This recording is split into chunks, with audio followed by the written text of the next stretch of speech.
Capri Sun feels like one of those things that must have been invented in an American school cafeteria, right next to rectangular pizza and Lunchables. But the weird truth is that this famous lunchbox drink started in Germany, not the United States.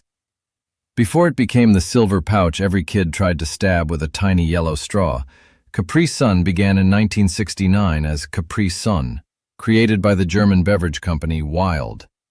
The name was meant to sound sunny, fresh, and a little glamorous, inspired by the island of Capri and the idea of sunshine in a drink. But the real genius was not just the juice, it was the pouch. At a time when most drinks came in bottles, cans, or big family containers, Capri Sun arrived in a flexible stand-up foil pouch that looked almost futuristic. It was light, portable, hard to break, and strange enough to feel special. And that is where the story gets interesting, because Capri Sun was never just a fruit drink. It was a packaging idea that changed how kids experienced lunch. When Capri Sun came to the United States in the late 1970s and early 1980s, the American drink aisle was already crowded with juice boxes, canned juices, powdered drinks, and sugary fruit punches.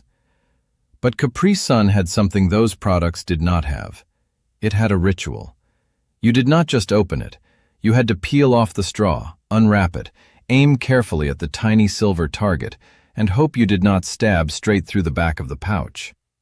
Every American kid who grew up with Capri Sun remembers that moment. Sometimes the straw went in perfectly, sometimes it bent, sometimes it punched through the wrong side. Sometimes the pouch sprayed juice onto your shirt, your lunch tray, or the kid sitting next to you. And somehow, that made it better. Capri Sun turned drinking juice into a tiny challenge.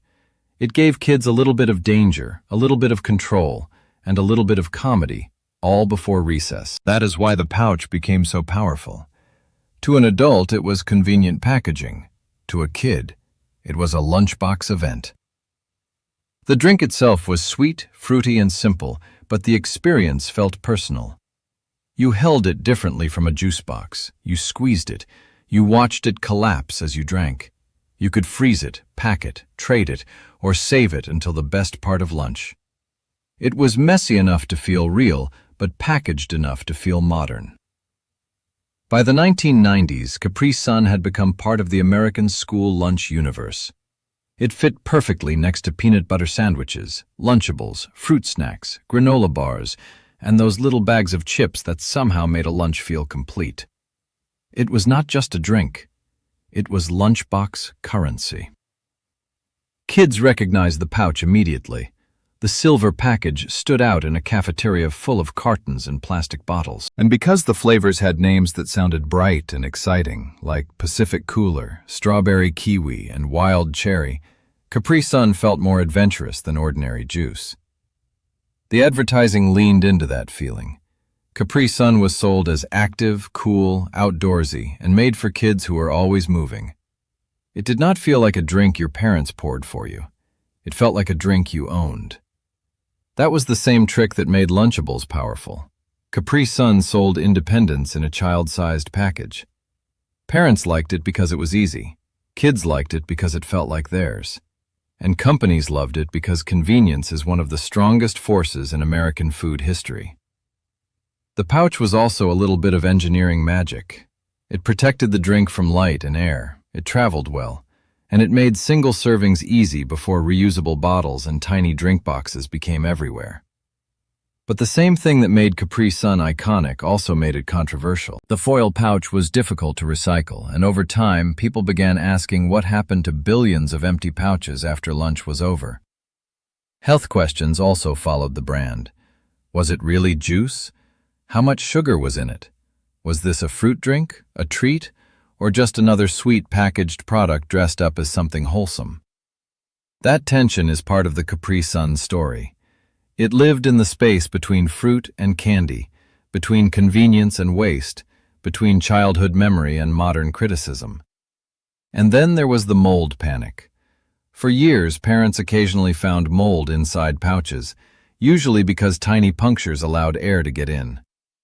The company explained that this could happen because the drinks did not use preservatives in the same way some other products did, but once people saw dark clumps coming out of a pouch online, The image was hard to forget. Capri Sun eventually experimented with clear bottoms so parents could see inside, which says a lot about how strange this product had become. The same hidden pouch that made Capri Sun mysterious and fun for kids also made it suspicious for adults. But even with the criticism, the nostalgia never really went away. In fact, it may have gotten stronger. Adults who grew up with Capri Sun do not just remember the taste. They remember the sound of the straw wrapper. They remember squeezing the pouch too hard. They remember the kid who could poke the straw in on the first try. They remember frozen Capri Suns at summer camp, warm Capri Suns in a lunchbox, and that one flavor everyone seemed to trade for. This is why Capri Sun matters as food history. It shows that sometimes the container becomes more famous than the food inside it.